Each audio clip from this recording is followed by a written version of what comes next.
রসুল সাল্লাল্লাহু আলাইহি ওয়াসাল্লাম থেকে একটি হাদিস এরকম বর্ণিত রয়েছে যে তাতে বলা হয়েছে, যে ব্যক্তি রমজান মাসে একটি নফল ইবাদত করলো সে যেন অন্য মাসে ফরজ ইবাদত করার সওয়াব লাভ করলো। রমজানের ফজিলত বর্ণনা করতে গিয়ে রসুল সাল্লাল্লাহু আলাইহি ওয়াসাল্লাম আরও ইরশাদ করেছেন, রমজানের শুরুতেই ফেরেশতারা ঘোষণা করতে থাকেন, আসসালামু আলাইকুম ওয়া রাহমাতুল্লাহি ওয়া বারাকাতুহু।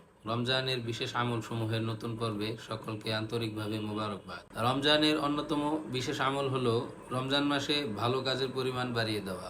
রমজান নেক আমলের মাস, সারা বছর আমলের ঘাটতি পুষিয়ে নেওয়ার একটি অন্যতম মাস। এই সুযোগ বছরের বাকি 11 মাসে পাওয়া যায় না। এ কারণে রমজান মাসে নেক আমলের পরিমাণ বাড়িয়ে দেওয়া উচিত। রসুল সাল্লাল্লাহু আলাইহি ওয়াসাল্লাম থেকে একটি হাদিস এরকম বর্ণিত রয়েছে যে তাতে বলা হয়েছে, যে ব্যক্তি রমজান মাসে একটি নফল ইবাদত করলো সে যেন অন্য মাসে ফরজ ইবাদত করার সওয়াব লাভ করলো। আর যে ব্যক্তি এ মাসে একটি ফরজ আদায় করলো সে অন্য মাসে 70টি ফরজ আদায় করার সওয়াব লাভ করলো। যদিও সনদের দিক থেকে এই হাদিসটা দুর্বল, তবুও আমলের ক্ষেত্রে এই হাদিসটি উল্লেখযোগ্য।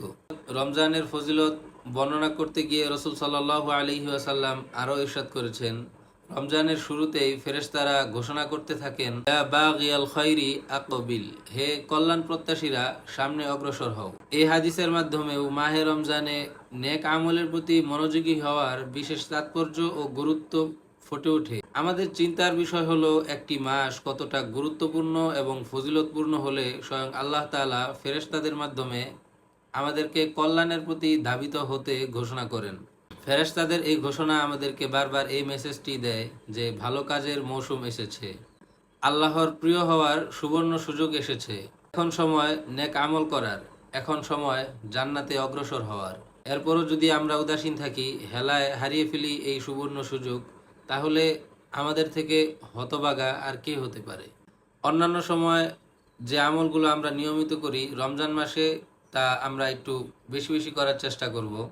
উদাহরণ হিসাবে মেসওয়াকের কথা বলা যায়। মেসওয়াক রসুল সাল্লাল্লাহু আলাইহি ওয়াসাল্লামের দাওয়ামি সুন্নত, অর্থাৎ সার্বক্ষণিক একটি সুন্নাহ। এছাড়াও মেসওয়াক আল্লাহর সন্তুষ্টির মাধ্যম। রসুল সাল্লাল্লাহু আলাইহি ওয়াসাল্লাম বলেছেন, মেসওয়াক হলো মুখের পবিত্রতা, আল্লাহর সন্তুষ্টি লাভের উপায়। অনেকেই মনে করেন রোজা অবস্থায় মেসওয়াক করা যায় না। এই ধারণাটি সম্পূর্ণ ভুল। অন্যান্য সময়ের মতো রোজা রেখেও মেসওয়াক করা যায়। আমর ইবনে রাবিয়া রাদিয়াল্লাহু তাআলা আনহু থেকে বর্ণিত, তিনি বলেন, আমি রোজা অবস্থায় রসুল সাল্লাল্লাহু আলাইহি ওয়াসাল্লামকে এতবার মেসওয়াক করতে দেখেছি যা আমি গুণে শেষ করতে পারবো না। তাই আসুন এই রমজানে আমরা আমাদের ভালো কাজের পরিমাণ বাড়িয়ে দেই। 5 ওয়াক্ত নামাজ জামাতের সাথে আদায় করি, মেসওয়াক করি, সকলের সাথে উত্তম ব্যবহার বজায় রাখি, অন্যান্য নফল ও নেক কাজে নিজের সাথেই প্রতিযোগিতায় রত হই। আল্লাহ তাআলা আমাদেরকে রমজান মাসে রমজানের পরিপূর্ণ হক আদায় করে চলার তৌফিক দান করুন।